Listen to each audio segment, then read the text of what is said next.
Hey everyone, in this video, I'll show you how to buy Robux on your mobile device step by step. Let's get started. First, open the Roblox account on your phone. And once you're in the home page, tap Roblox icon at the top right corner of the screen. Here, you'll see the current Robux balance.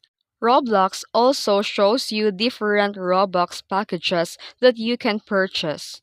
These packages allows you to buy avatar upgrades, accessories, and other in-game items. Select the Robux package that you want, and to buy the Robux, you'll need a valid payment method like MasterCard, Visa, GCash, PayPal, ShopeePay, and more.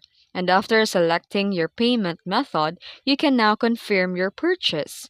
And wait for a few seconds and your Robux will be added to your account right away. And that's it. You now learned how to buy Robux on mobile. If this video helped you, don't forget to like and subscribe for more tutorials. Thanks for watching.